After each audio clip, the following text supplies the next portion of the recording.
Today, I've decided that I'm putting out so many different workshops, books, and masterclasses that I'm going to release this one for free, which is how to explore ancient paranormal locations and petroglyph sites in a safe way. So we're going to be sharing this one today for free and for the public, for everybody to enjoy and learn from. But there is a lot more advanced workshops and field logs, including the Skinwalker Territory Uinta Basin field logs from 2022. And then soon coming out is going to be one that I'm really excited about, which is the collaborative project with the Re-Indigenizing Minds, Roger and Colleen Gorman, Roger Colty, and the Zodiac Codex America. This is a collaborative work where I have taken all of the conversations that I've had with Roger and Colleen and this codex and understanding from the perspective of the Dene and the Navajo and indigenous people, and overlaying that with what we understand about ancient petroglyphs, ancient grid systems, the ley lines, and also this modern understanding of psionics, telepathy, and UFO contact. So look forward to that project also coming out on the Patreon page. I'm also working on a book called the Codex Vetitus Redemptio ex Apostasia, which basically is the Forbidden Codex, redemption through apostasy. Now, I'm not going to say a whole lot about this book. It is going to find the people that are ready to read it, but it is basically going to deconstruct all of the organized religions, the mystery schools, esoteric teachings, Freemasonry, the patterns of the Kabbalah, Egyptian mysticism, and many, many other things. We're going to deconstruct all of that. It's going to be my most controversial work. We're going to look into the mirror of reality and pull it apart like a broken mirror, piece by piece. If there's going to be one book that gets me in trouble or gets me killed, it's going to be this one. But I'm only about halfway done, a little bit more to go. What I've done is basically just continue to go out into the field, continue to work, film the documentaries, create the content, and then come back and repurpose it all. But what I want to do now is I want to turn around and I want to look at that body of work over the last 4 years, and I want to give it all to you. Because one of the things that I get all the time, aside from email requests and people contacting me because they want to share their personal experiences, is a lot of people see what I'm doing for a living. They realize that I'm working from home as a filmmaker and that I'm doing my passion, going out and filming mysteries and then coming back as a filmmaker and a video editor and a content creator. And they see this unified life as something that is attractive and appealing. And a lot of people reach out to me simply because they want to do what I'm doing. They want to go out with their camera, they want to film videos, and they want to post it on YouTube and make a living working from home, doing what they're actually interested in. And I want to try and help people have a way to do that. And I want to give you all a way to do that in a way that works. Now, typically when people are posting their content on platforms like YouTube or Spotify or something like that, they become very territorial. They'll create copyrights and trademarks. And if you start to share that content, download it, repurpose it, or clip farm it to post it on your own TikTok accounts, then they will copyright strike you. They will claim the money, try to get the rights to that content, and they will try to kick you off the internet for stealing their content. And there's a couple of reasons for this. One, usually people who steal that content, they don't have the rights to the music attached. So you have to be careful if there's music attached to that content. The second reason is they don't give credit and don't put a link back to the original creator. So I've decided that if we solve those two issues, that all of you could reclip and repurpose the entire catalog of all of my work over the last 3 to 4 years, of all of my expeditions, my research trips, my field trips, and everywhere that I've been. And I want to give you all permission to openly and freely download those videos, clip farm the hell out of it if you want, entirely repost the videos onto your own custom YouTube channels, but just don't name the YouTube channels after me. Make sure they are fan accounts, fan-based accounts, or whatever you need to do. Name them after yourself or whatever. Name them after your pet dog or your goldfish, whatever you want to do. But as you cut the clips up and edit them together and post them out onto TikTok, the only thing that I ask is make sure that you give a link back to the original creator. So that if you're on YouTube, make sure and give a link back to the Carl Crusher YouTube channel. If you're on TikTok and you cut one of my videos into a vertical format, or you download one of my reels, or you re-upload one of my TikTok videos, you're allowed to make all the money that you want to make off of that. And I'm never going to flag you for copyright or trademark unless I can tell that you're doing it and you're not giving credit. You have to give a link back to me as the original creator so that people can find me and see the full video and where it came from. Otherwise, you're just flat out stealing. But I want to open that door, and I want to give everybody the opportunity so that you can download all my videos, go back through my catalog, do anything that you want. And as long as however you edit it or repost it or repurpose it, you can create as many fake YouTube channels, TikTok accounts, clip accounts, or post them right to your own channels. And you can add commentary or just re-upload them however you want. Just make sure that you put the link back to the original creator and give full credit where it's due. That way people can find me. The algorithm will learn what we're doing and who we are. And this entire message can actually spread and get out there. And it's a win-win for everybody. And also, I want to start doing more workshops on my Patreon page, where I'm going to make it available, where I'm going to do master classes, where I'm going to show everybody exactly my methodology and my process for creating content and doing this, and how I run this whole business full time.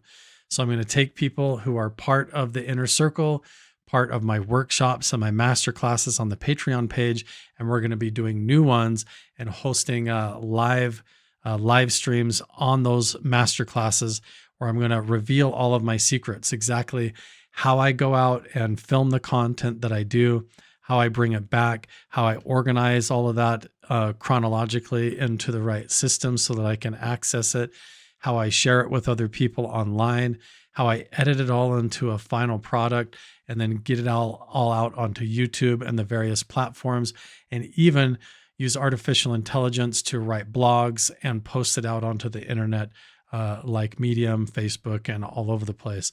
There's an entire system and a model that I've realized a lot of people have no idea how to do, but they're really fascinated in it. They see what I'm doing. They see that I go out hiking and exploring and doing adventures and exploring mysteries for a living, and that I do all this from home. And a lot of people want to do that, but it's super overwhelming to try and pick up the camera and to go outside and to start from scratch. So I want to just give you all of my content and say, you're allowed to use my videos. You're allowed to cut them however you want, edit them however you want, give commentary, talk about them, give your own feedback, upload them onto your own YouTube channels, and start exploring all of that with your own social media accounts as content creators, just to get yourself started. And then if you start filming your own stuff and adding that in as you learn and go, that's really the best way to get going. So like I said, I'm never going to copyright flag you or anything, but do know this, I do own the trademark for the name Carl Crusher. That is my official brand, and I actually own the official licensed trademark for that. But because I own that, it gives me the rights to not flag anything, to not get you in trouble, and to give you permission to do everything. Just be careful when you use the clips off of my videos. If there's music playing in the background, that is usually licensed music that I have paid for the rights to use. So if you're going to cut clips, make sure and take clips from the videos that doesn't have any music so you don't get any trouble there. All right. Well, I want to give everybody the opportunity to do that. If you have any questions, let me know down in the comments below. And I'll tell you what, we're even going to end this. If you're still here, that means you're thinking about it and you're interested. So what I want to do is, if you get a clip or a video that you've taken of mine and you get it to where it goes over 100,000 views on a particular platform, and I see that it has a link back to me as the original creator, you can send me the link to that on Instagram, or you can message me and email me. And if you can prove that it's done correctly, I will actually get your Venmo or your Cash App, and I will send you either $100 or more, depending on how well the clip did. So you can start to learn how to do that. And it's a little bit incentivized, like a fun reward system. Anyway, if you're interested in this, let me know down in the comments below. You're welcome to use my content. Go ahead and have fun. There is a connection between the paranormal, UFOs, and the myths of ancient history. The clues are scattered across the landscape from a forbidden past, maybe even in your own backyard. There is a connection between the true nature of our reality, consciousness, and the unexplained. I'm Carl the Crusher. Let's explore the unknown. Hey, welcome to the Carl Crusher Approaching Ancient Sacred Sites workshop. This is going to take an entire approach where we're going to talk about meditation, spirituality, psionics. We hear a lot about that in the media and on social media today, and how to actually approach ancient petroglyph and pictograph sites in a way that is respectful to the indigenous cultures and also in a way that's obeying the law. But on top of that, with the proper awareness according to these Carl Crusher workshops, where you're going to be learning the ability to look at your environment, pay attention to your surroundings, and also be able to look at the petroglyphs in a different way to get the most out of your entire experience. So before we get too far, this entire experience actually starts on your way to the place. If we're going to talk about psionics and meditation and actually connecting with the land, one of the terms that used to be used, or is used a lot actually, is called geomancy. And what that means is basically you're taking your consciousness and who you are, and you are setting it in a place that's full of all these megalithic boulders and unique geology that actually can affect you at a certain level. And I've learned over the years to pay attention to that at different subtle layers. And if you've already done the other previous workshops, or you've done the Psionic Master Key workshop, that entire hour-long video, then you kind of understand what I'm talking about at a little bit deeper level. And what I mean is that as you're even approaching the site to come out here, it's really important that your intentions and that your integrity are framed in the proper way. Meaning that make sure that you're not hyping yourself up to be full of fear for some kind of paranormal skinwalker encounter. We're not going to come out here, in my personal experience, I don't like to come out here and challenge spirits or challenge entities or have it come across like some kind of a confrontation. I don't feel like personally that really goes very well. My personal experience is I like to turn the music on to something fun. When I'm leaving my house and I'm still in the city, when I'm stopping to get gas, when I'm packing up my backpack and getting all my stuff together, I like to put on my favorite tunes, the best music possible. I want to elevate my spirit. I want to elevate my attitude. And I want to also start to incorporate my daydreams, my thoughts, and my visualizations forward as if I'm setting my sail into the experience of positivity.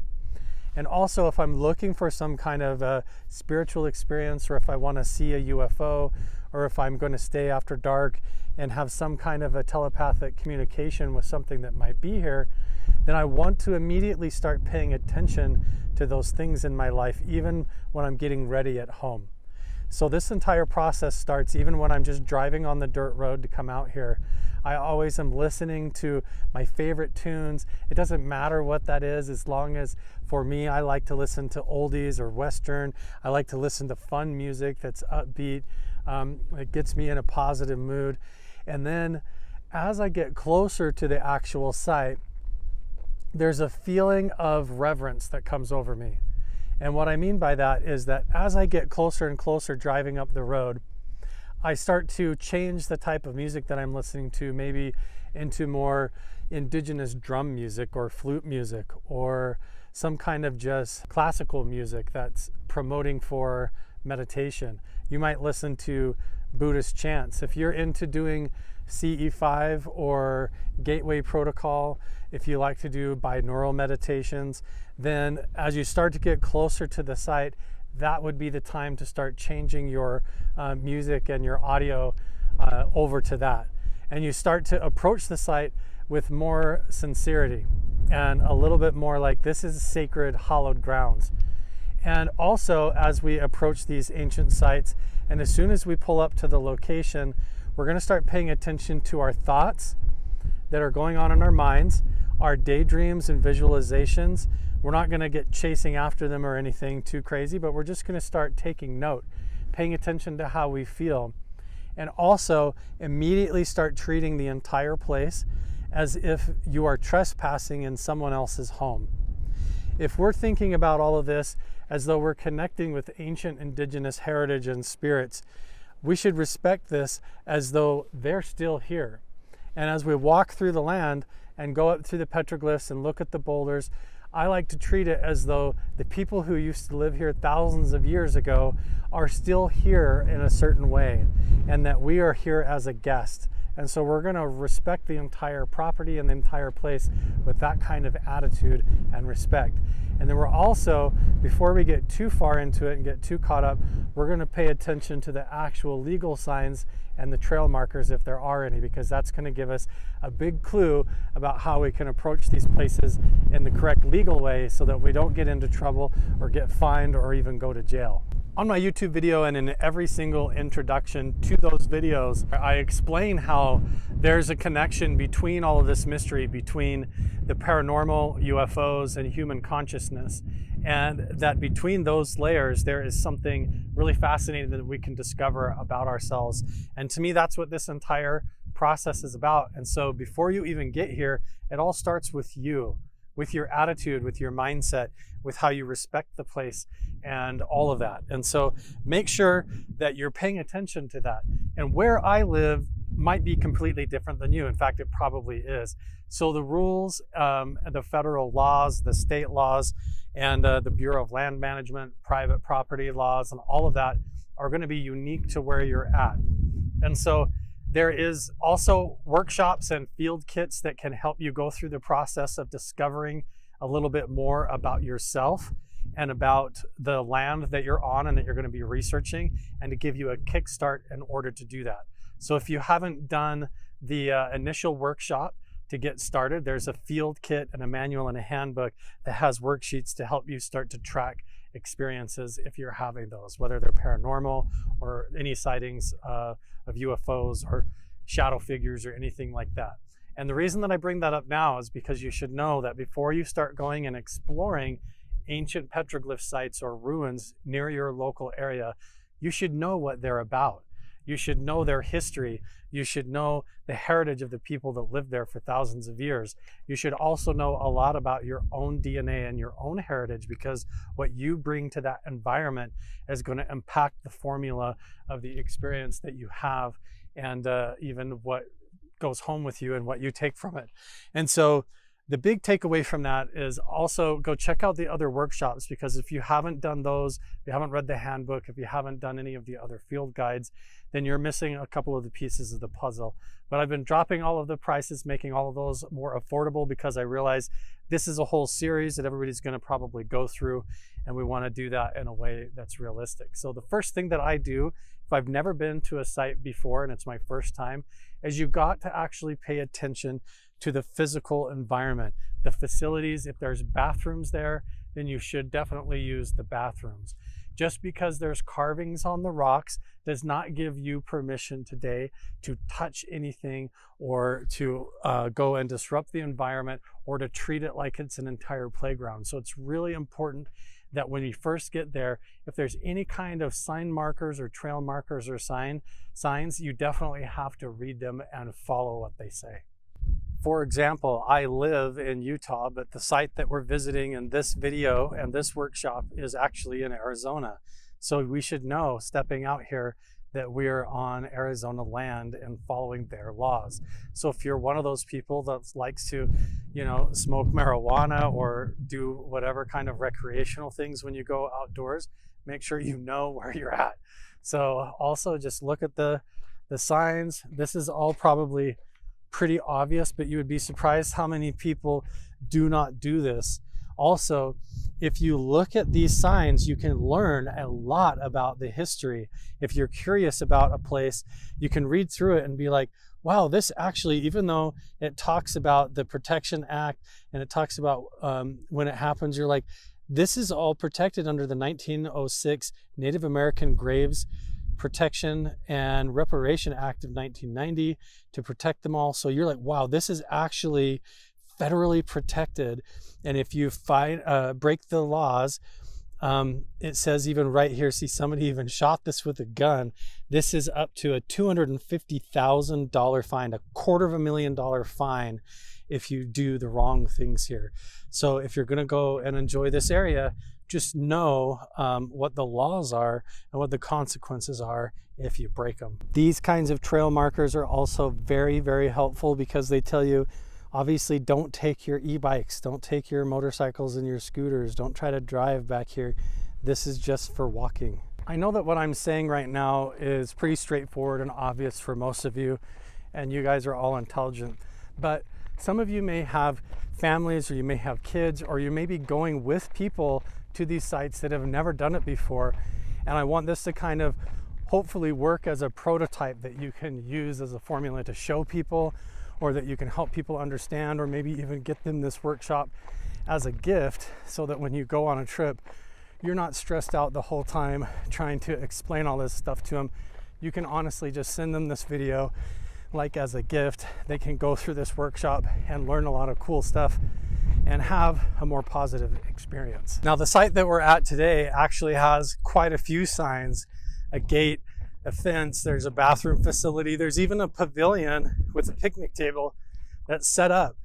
There's actually gravel trails. There's like a little catwalk and viewing areas, and there's educational signs that are posted around.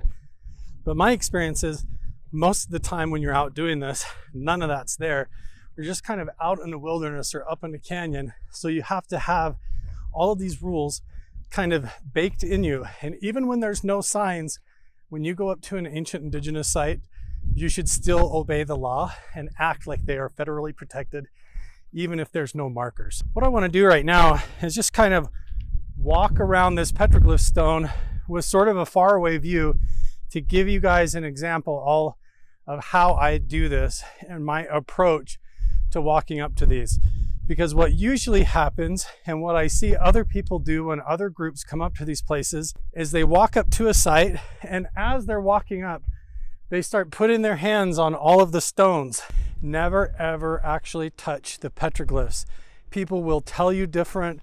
They will tell you, oh, if you put your forehead against them, then you will absorb some spiritual power. If you go up and touch them with your hands or run your fingers along the lines, that you'll be able to feel the vibration of the earth and all of this stuff. The truth is all of that is, even if it was true, is $250,000 federal fine.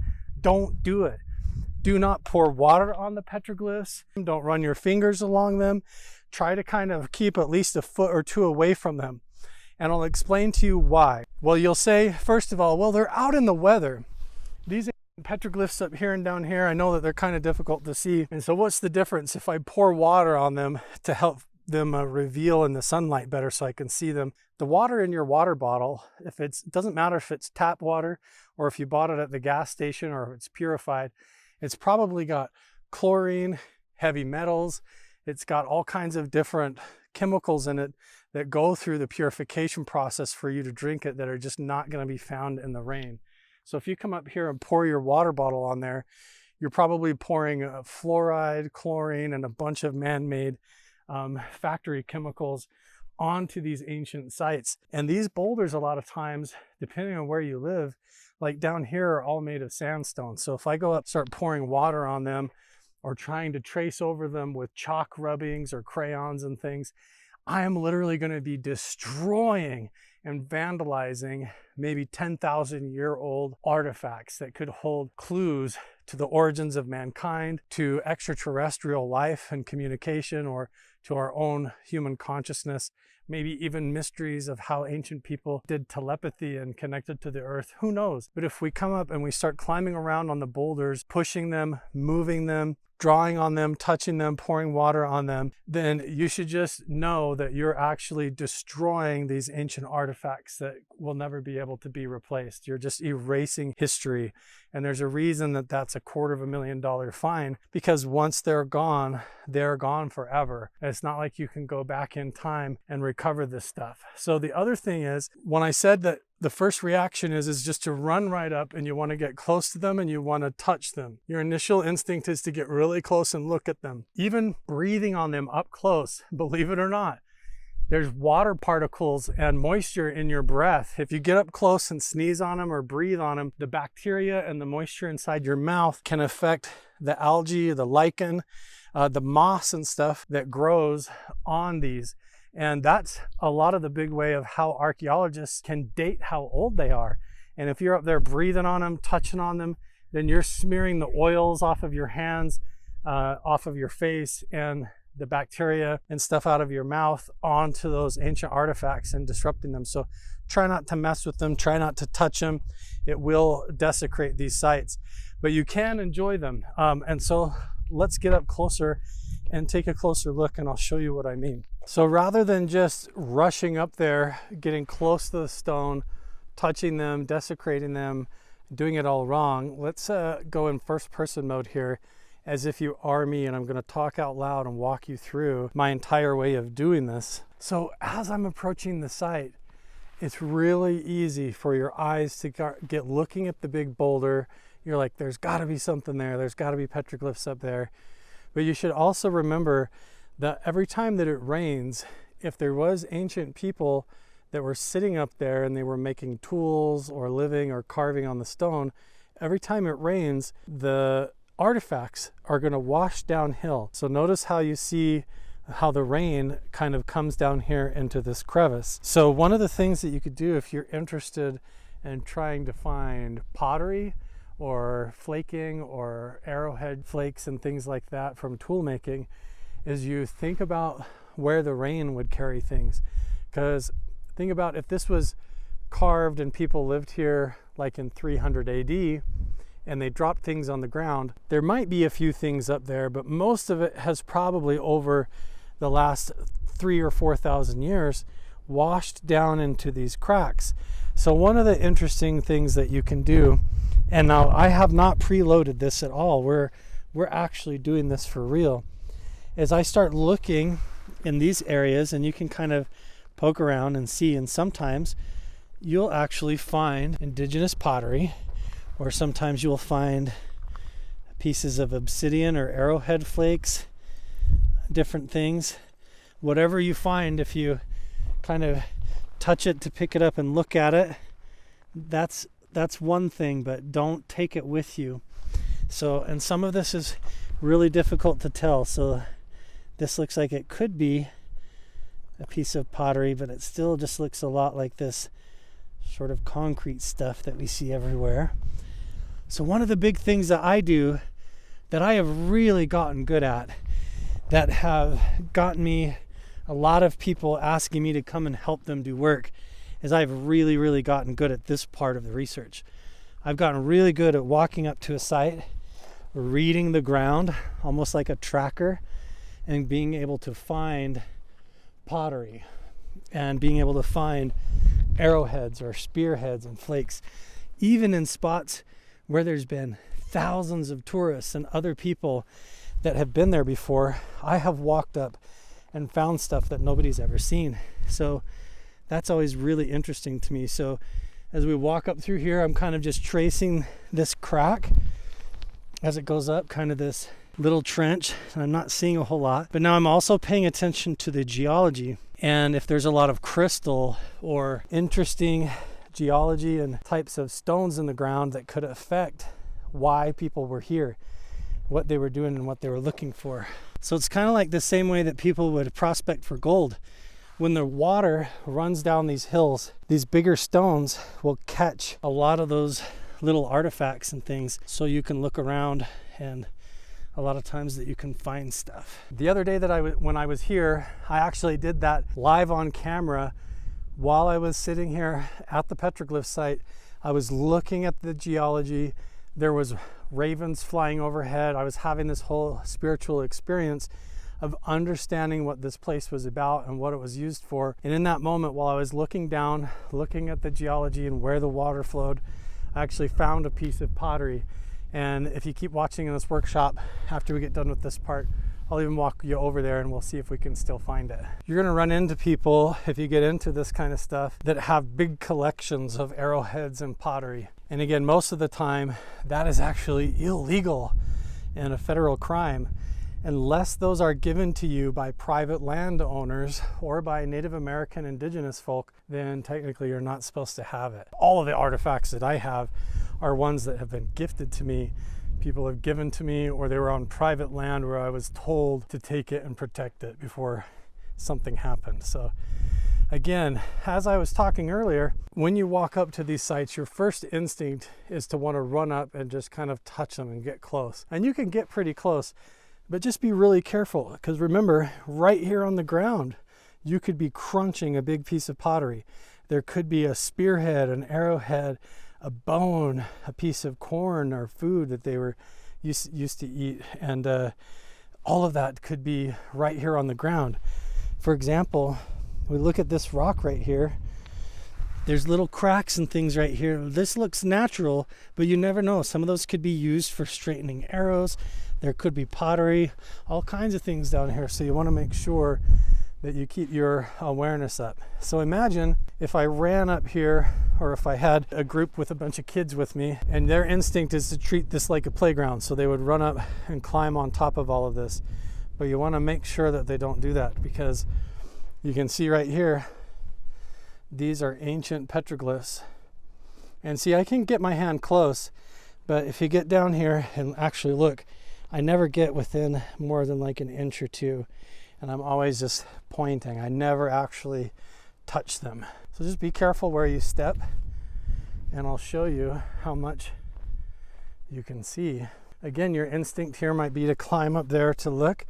Just make sure and check before you do that to make sure there's not other indigenous carvings. There could be a lot of stuff that you don't even see that could be right there.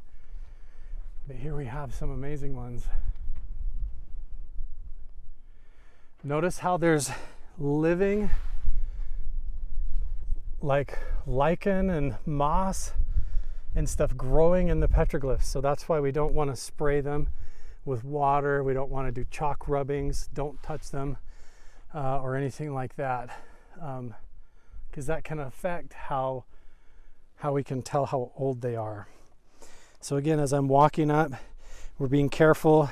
If we're going to put our hands down to balance ourselves, don't just put them down blindly. Look at where you're setting your hands and be careful.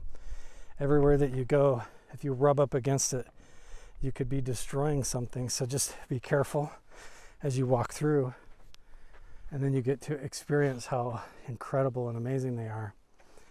Just the last time that I came up here, right here on this stone was a big thing of graffiti, and someone has come up here and cleaned that off, fortunately. So now, in order to try and understand what these petroglyphs are, now is where we got to talk about the next part. I don't want to move too quickly so that you don't get to see what these petroglyphs are. But as you're sitting here and you're looking at this, I already know that your instincts and your intuition is going to start making guesses. You're going to start saying, look at that, it looks like there's a guy upside down and there's a circle. He must be coming out of a portal.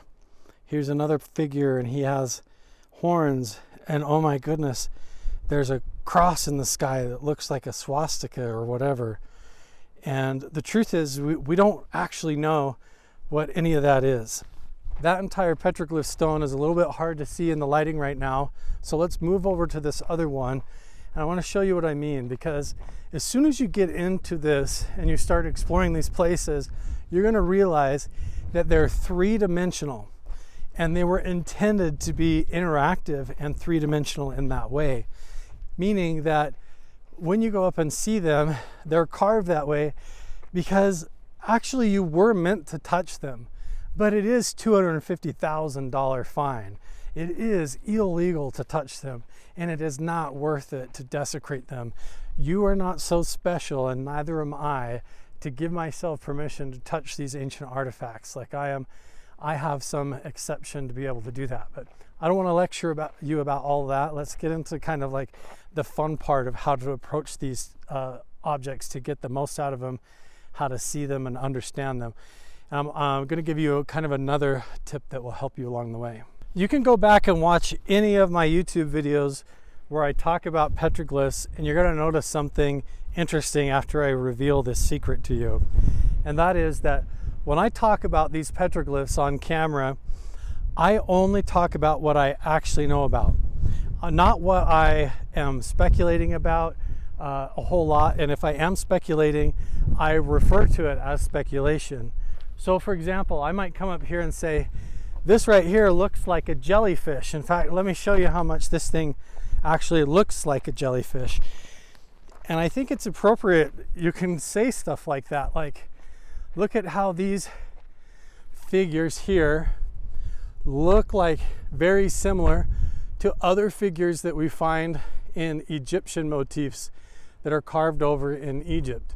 And look at how there's also the 3 lines on the top that could either be a headdress or it could be like a Hindu god that had the serpent heads, and those deities had different headdresses. Could this be a story of ancient alien contact and figures that were coming down from outer space or another dimension?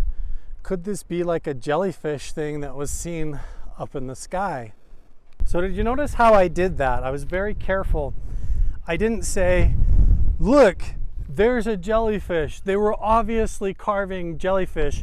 Ancient indigenous people had to have seen a jellyfish in the sky. Look, this is proof that there was alien contact. No, I absolutely don't talk like that. What I do is I propose everything as a question.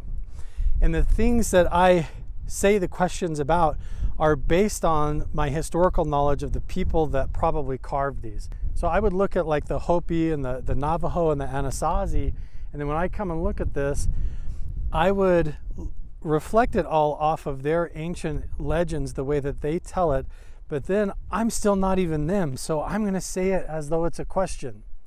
So I would say, could this be that these were other dimensional entities that came down? I know that the Anasazi, the Navajo, and the Hopi in their own legends, when you go look yourself, say that they have stories of the star people. And I know that these boulders, when you come on the winter solstice and sit here on the winter solstice when the sun rises, that there is cosmic alignments. So something to do with the rising sun on the solstices, something to do with the alignment of the stars, and sitting here and meditating with this seems like it was all a real thing. It seems like it was a factor that could mean something to what all of this was about. But the truth is, can I say that for a fact? No. So what I do is when I come up here and I talk about these petroglyphs, I approach them in a way that is respectful to the ancient cultures and respectful to the fact that we don't actually know. We're just speculating. So when I come up here and I look at this, I'm going to say, could this be a symbol of just like a shield or a sun, where they just depicting the sun rising in the morning? Or was this a depiction of a landing event where these entities came and they interacted with the villagers, and this is the story of that whole magical encounter? It really makes you wonder. So you notice how I say that in a tone of voice in a way that's in curiosity. So when we talk about this, or if you bring family or friends or other people, or when you go start looking at these, that is actually the intellectually honest approach. That is the right way to look at them, and it's the right spirit to even carry within you, to be at wonder, to be like totally captivated with what could this mean. But as soon as you start trying to project your own meaning and saying, these are aliens, I know, look, there's the proof that this is an alien, and you start saying it like it's a fact, like you know it, then you're really energetically, you're kind of lying to yourself and lying about this because you actually don't know. So the best energy to have, the right way to approach these, and the way to get actually respect in what you're doing from Native American people and others and professionals like archaeologists, is to approach these all as an open question. So let me show you what I mean. I can tell you that it is offensive in many ways and on many levels just to walk up spiritually and intellectually, to go up and say, look at this. This is depictions of aliens visiting the village. And to say it in such a way that it's like it's a fact, like you know it. It is a lot more honest, and you're able to connect with what these mean a lot closer if you do it with more sincerity. And so the proper way to approach these petroglyphs is to be comfortable with not knowing, and to be comfortable with the question that surrounds them and the mystery. So as we walk up, instead of saying, look at that, that's a picture of the sun, and those are aliens here, those are the ant people that came and visited, that's what the Navajo talked about in their ancient legends. There it is, and your consciousness just assigns that like it's a fact. And the more truthful and honest way to approach it would be to walk up to this and to go, wow, and to wonder, what could that mean? How many dots are in there? There's one in the center, and then we have 1, 2, 3, 4, 5, 6, 7, 8, 9, 10, 11. There's 11 dots. I wonder if there's any more patterns of 11 here. How fascinating.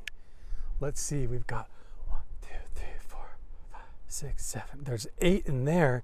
Is there 1, 2, 3, 4, 5, 6, 7, 8, 9, 10, 11, 12. So maybe, I don't know. So see how we're wondering and we're questioning, we're counting the dots and we're puzzling.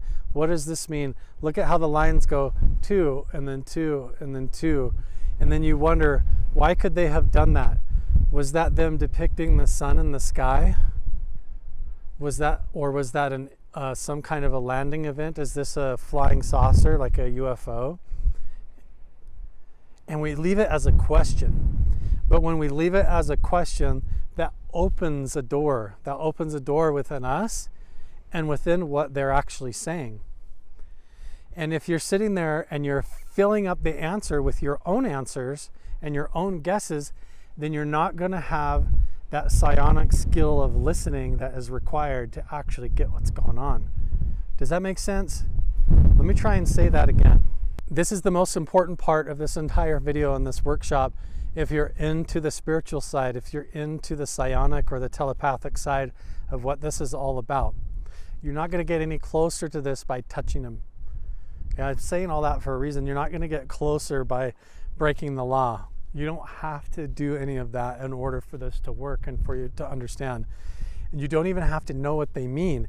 In fact, as soon as you start guessing and you start throwing interpretation onto them, you're immediately missing the doorway that they open for you. Because in looking at them and wondering and questioning what could they be, when you have that openness of the wondering and not knowing, that emptiness is more closer to the meditation that we're looking for in psionic contact with this phenomena than if you just walk up and say, I know what those are, and you just flop your guess right over the top. That is just such an important thing that I hope you really understand what I'm saying here.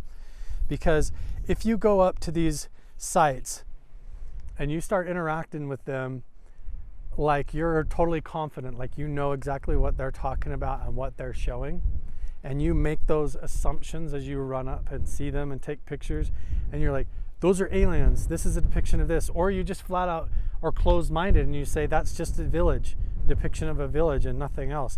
Yeah, that spiral, it just means that's water nearby. As soon as you are so confident that you know what's going on, you've basically locked the door that you're trying to open with the psionic key that I gave you in the other workshop, right? If you did that other workshop and understood it, then you know exactly what I'm talking about. But somehow, in thinking that you know what they mean and talking like you know what these are about, and being confident about it, like this is this and this is that, this is a depiction of a goat and they're going to water, and this says this. Unless you're a Native American person, then you are literally trouncing right over the actual small eye of the needle that your consciousness and your spirit has to be able to go through in order to even understand what these are all about. Because these things are not necessarily meant to be read, like looking at them and saying, that's an alien, that's a shaman, that's a spaceship. They are more like a codex that when you look at them and you experience them and you wonder about what they mean, the act of doing that starts to open you up like a flower. There's something inside of your soul and your consciousness in searching for the meaning of them that begins to open into that unknown. And that unknowing is the doorway that you're looking for, that openness and that emptiness of just being here and being like those ancient people were. Okay, so let's talk about that now. If you want to actually connect to the message that these people that carved on this rock were trying to convey, then you're not going to get there by thinking words in your head in English. In the language that I'm talking right now and the thoughts that I'm thinking in my mind, I am never going to understand it by thinking in those words and in those terms. It would be a lot closer if I walked up to this boulder and I experienced it with the wonderment of a toddler or a child, and I just went, wow! And I looked at this and I actually just felt it with that wonderment. And when I saw those figures, I pay attention to what it actually does to me and what I see within the visualizations of my mind. And I don't guess what it is, and I don't say what it is. I don't even know what it is. In fact, as soon as I think I know, I'm missing the whole point. The whole point is to see these things and to realize this depth of the all, of creation, of the whole, of the mysteries, of these other realms, of the past and the future, and these symbols that were being expressed before there was even language. Remember, the people that carved this did not know how to read or write. So imagine what the thoughts were like inside their mind. Were they actually thinking, oh boy, I got to get up and go hunt a goat this morning or a sheep or something? They were not thinking in language. They were in this open presence, this open oneness with what they were doing, and they were in that connection with their environment. And so by guessing and trying to assume that you think you know what all of these are and trying to interpret them, you're actually pushing yourself farther away from that understanding. And I hope that that makes sense. So that in trying to interpret these, the more you start to act and believe that you know exactly what they mean, the farther you are actually away from connecting to the frequency of that message.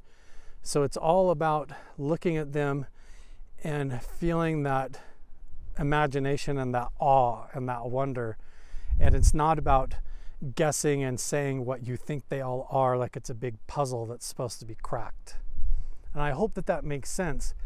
You can walk up to these and appreciate them as just this incredible depiction, an encapsulation of a person's expression of their life and their soul.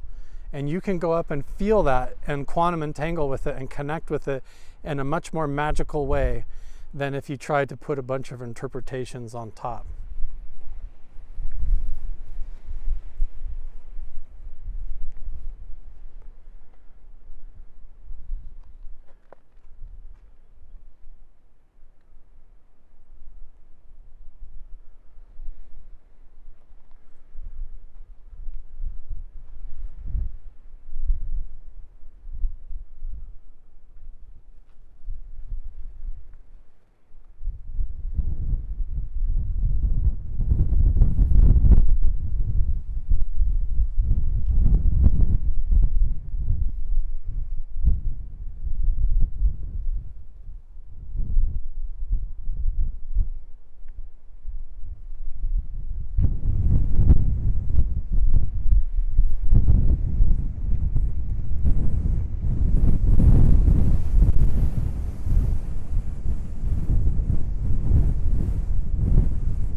Once you understand that part of the formula about not knowing gets you closer to the understanding than thinking you know.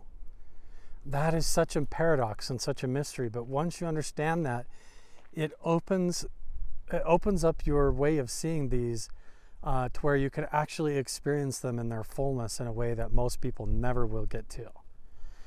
And so once you start to look at it this way, and once you understand the rules of like how to approach it, look how long my crazy legs look like Slender Man right now. That's so awesome, right? But again, as we're out here, we want to keep our spirits high. We're not exploring with fear. We're having a good time and a good attitude.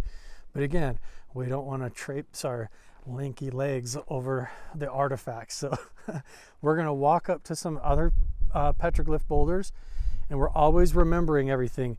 We're looking at our feet. We're looking for artifacts. We're looking at the stones. If there's other rocks and boulders around, be careful where you put your hands, where you're stepping, where you're walking. And as you approach these sites, start paying attention to how this whole thing, it's not just like a canvas. Like, we're used to going to an art gallery and there's a flat wall and then a flat picture, and we try to make it three-dimensional. These are all three-dimensional. These are all giant boulders like big eggs, and there's fragments and cracks and different tables and rocks on the ground. And some of these rocks and different pieces are also carved and have different artifacts and evidence. And right underneath the soil right here could be arrowheads tucked underneath the rocks, and underneath the boulder could have been gifting sites where indigenous people would go up when they would sit and have rituals or do spiritual ceremonies with a petroglyph boulder like this. And they might tuck artifacts or offerings or gifts up underneath the boulder and things to the spirits. Like in the same way that over in Ireland that you would give, put little pennies or gifts in the notches of a tree or in the stones for the fae folk or the fairies. And so it's kind of the exact same thing. Like, they believed that these were all doorways into these spirit realms, and you entered them through your mind. And so you have these amazing carvings. So as you begin to realize that three-dimensional nature, this is why we pay attention to what's on the ground at our feet, and we realize they were living all around here. It wasn't just the boulder, it was the land. It was the whole mountain.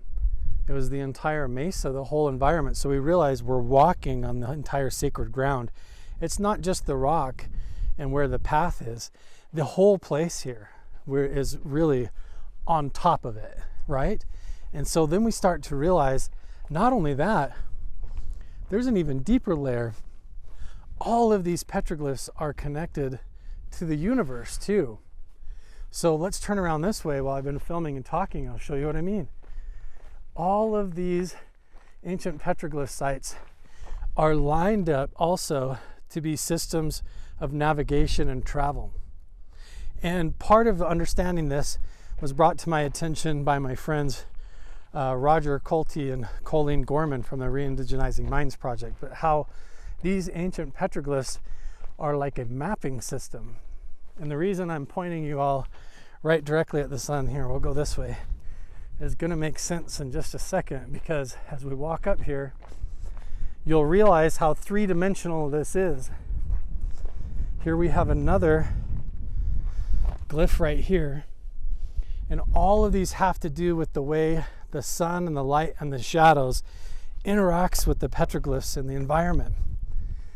So for example, if you had petroglyphs on the panel right here, or maybe sitting in here, would create a particular story, like a timeline with the light and shadows that now becomes three-dimensional and interactive all the way to the sun. Isn't that cool?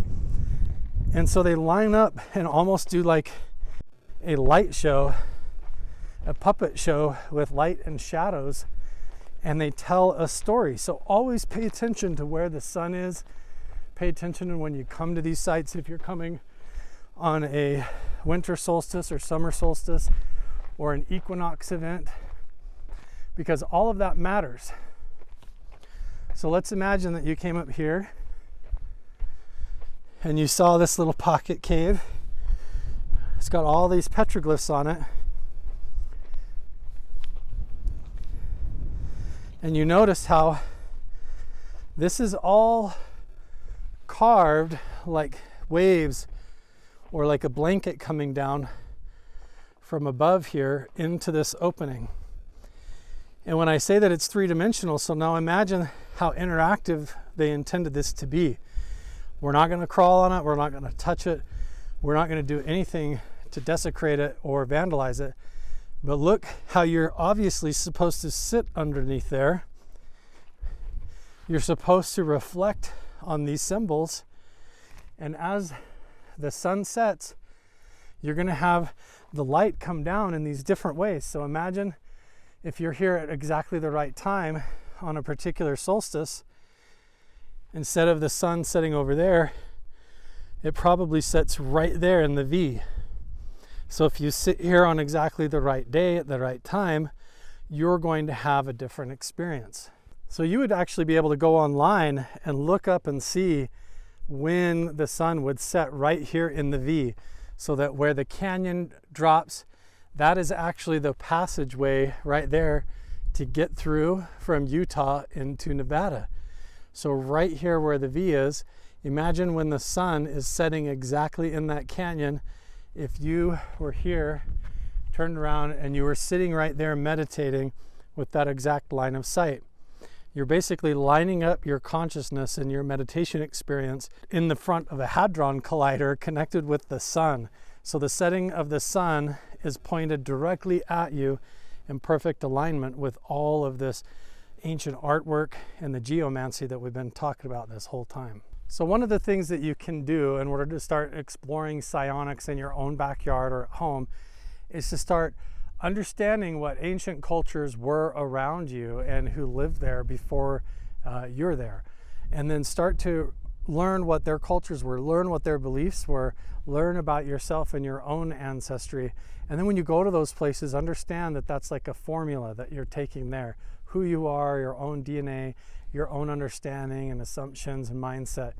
And so when you go there and start looking at these ancient sites and petroglyphs, start respecting and understanding who they were, what they were doing and what they were connecting to, and how advanced it actually was.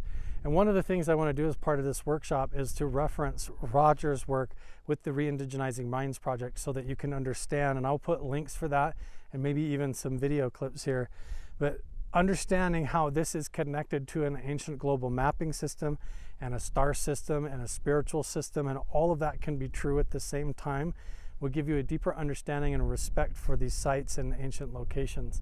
So as we come up and start to experience that, you can get in touch with these sites at different spiritual levels, but only so far as you actually respect them and allow them to be what they are. As much as you try to start putting your own interpretation, your own beliefs, or anything on top of it, you're completely missing the point. And the reason that I say that as well is a lot of people have different religious beliefs, spiritual beliefs, and they'll come up and they'll see these petroglyph sites and they'll immediately want to interpret them to validate their own belief systems. But the best approach is to respect them and to allow them to actually be what they are, and to keep your mind open and just witness what that is. And when you do, you will connect into something much more deep and much more magical than you can probably imagine. One of the things that I feel like is very important if you're going to get into the psionic side, where you're going to go and meditate or sit for long periods of time up in ancient canyons or boulder sites, ancient geomancy ritual sites, is I also do science when I go there. I make sure, especially here in Arizona, southern Utah, on the Nevada border and stuff, they actually did a lot of atomic and nuclear testing, and that radiation and bleed off can absorb into those canyons, into the rocks, and still exist in the soil and has a half-life that can still exist there. So one of the things that we do is I like to actually bring different devices, and these are different Geiger counters. So this one here, this is a radiation sensor. This is also a radiation sensor, and I'll put links for all of these as well that you can get off of Amazon. But you can actually test.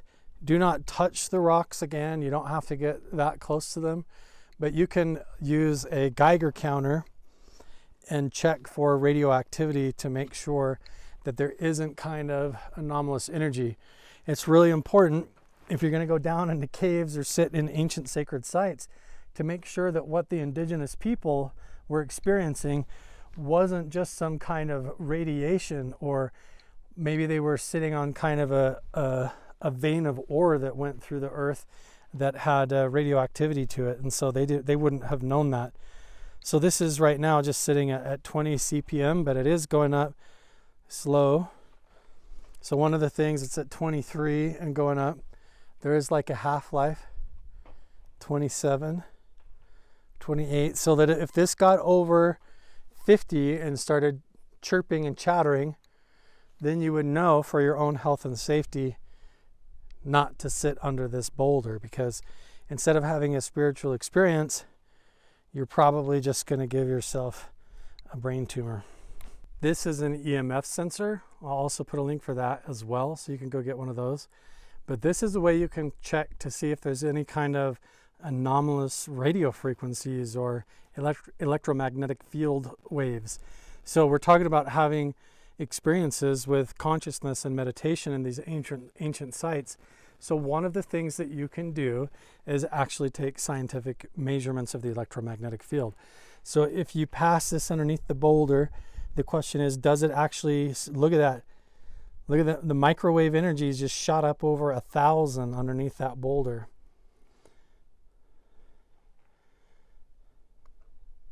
It's either over 1,000 or over 100. I'll have to watch that again. It will tell you, and it says RF, so that is a radio frequency. It will tell you if it's your cell phone or if it's a different power line or whatever, or Wi-Fi. This device can actually identify that. But you can also tell for your own safety or what's going on at these ancient sites just based on some of these devices and the signals that they give off. Obviously, without going into a whole pitch about the modular unidentified phenomena alert system, the best way to track all of this is to get one of those MUPOS systems for your home. But this is another field tool that I use along with paying attention to everything else that we've talked about. I promised you all earlier in this workshop that we were going to go back over to this spot and see if that piece of pottery was still there. But I want to show you the method that I used in the mindset. This is the boulder that I was looking at, and I was sitting on the other side of it down here.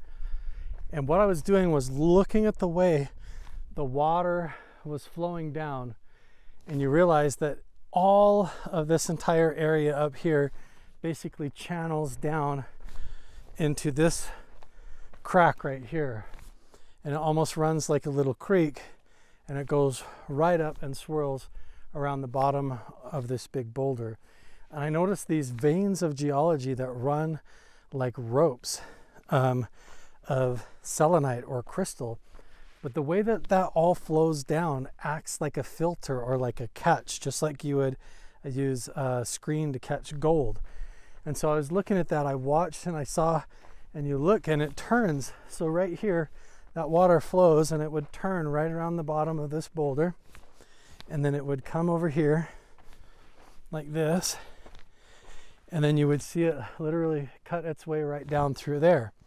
So if we were going to be looking for arrowheads, pieces of pottery or whatever, that would be exactly the route that I would take. This is where anywhere that you see the ground is like soft, like gravel, you're going to watch where you put your feet and start walking. So I'll intentionally start walking on the places where I know I'm not going to crush anything.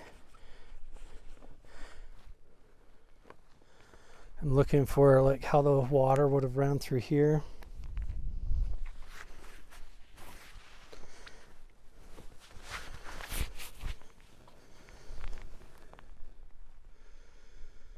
And you just really go slow and start looking down.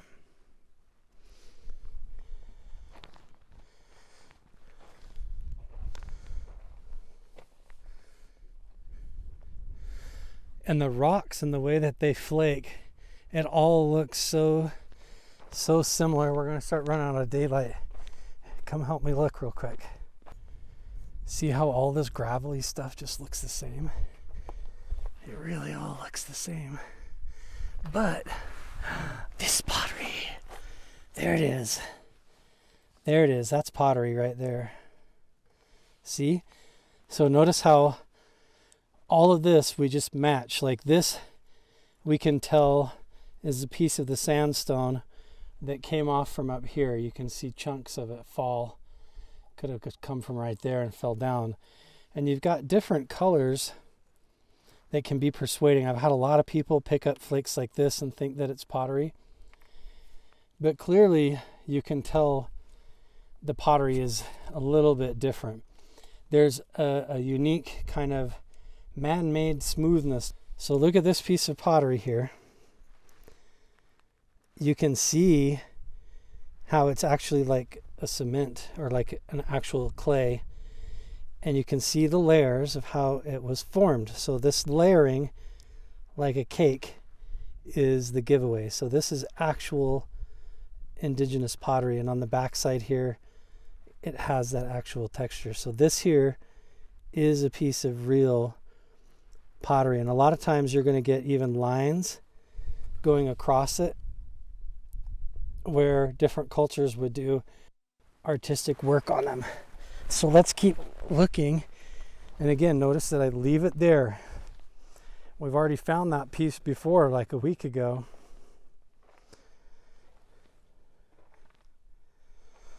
And so what I would do is I would go super slow.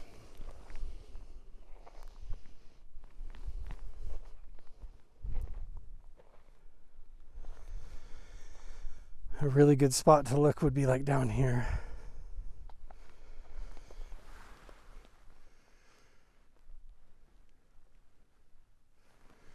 Right where all of this turns and goes down.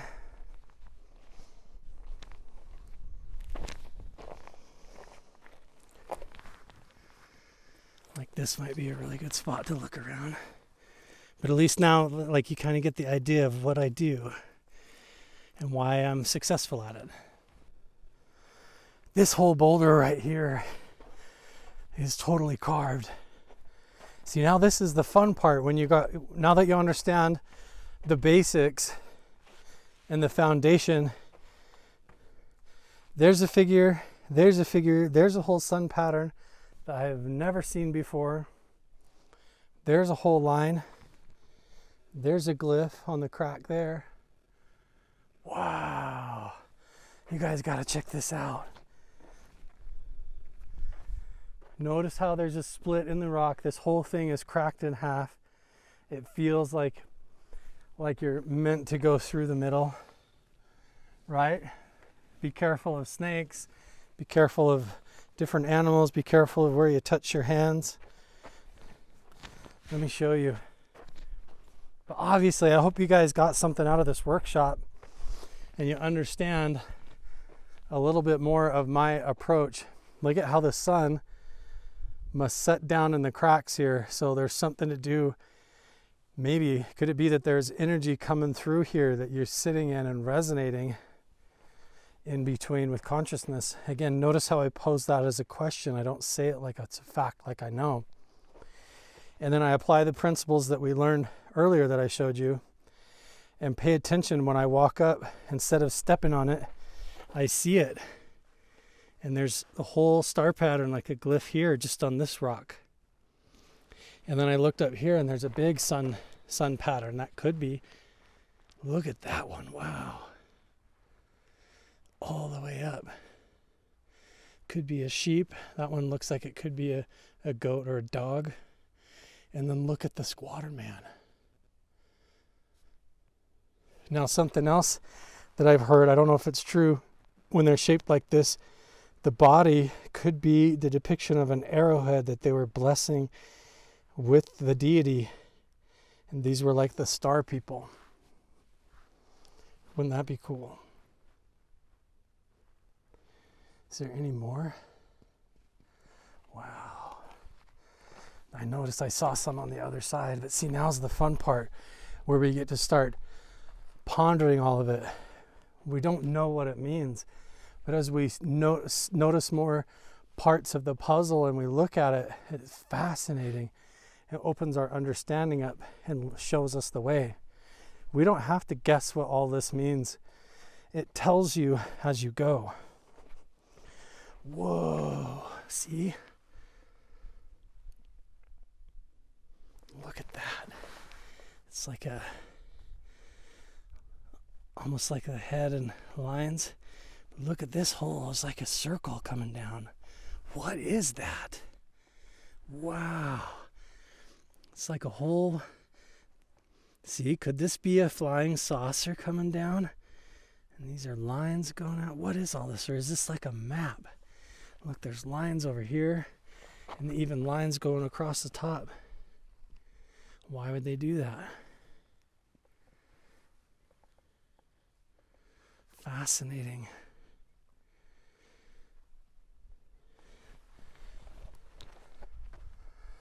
Very cool.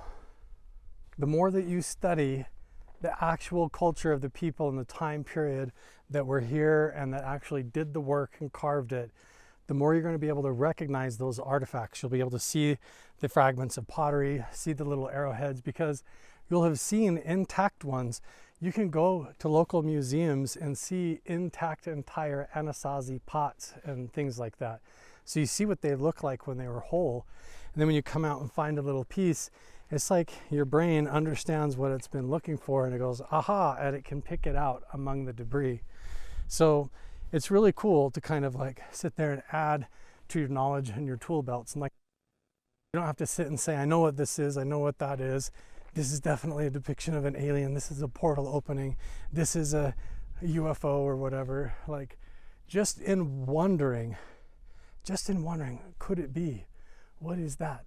What is this? I don't know. And that openness and what that does to you, that's where the magic is.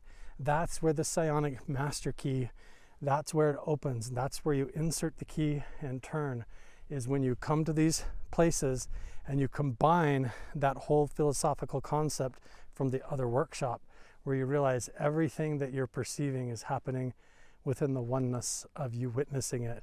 And so it becomes a shared experience.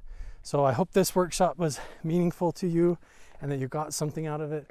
Hopefully, if you watch this or share it with somebody that you're going to be taking to an indigenous site, that you'll be able to enjoy the depth of that experience and remember some of these ways to appropriately approach the land, to respect it, to look into the heritage of it, to your own ancestry and what it all could mean, and how to keep an open mind to what it's all about, what the interpretations are, and realize that not knowing and not thinking that you know, and keeping just an open mind of wondering is actually what you're supposed to get. That's actually what it's supposed to do for you. Remember, they didn't have a written language. They didn't have like words that they were writing down in a book. So if you're going to try to read what they were saying, it's more like a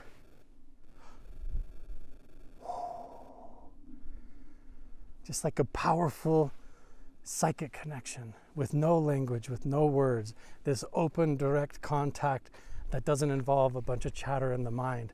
You're just there in the environment, looking at the petroglyphs, feeling like you're being watched, feeling like these ancestral people are all around you and they're still here and they know that you're there.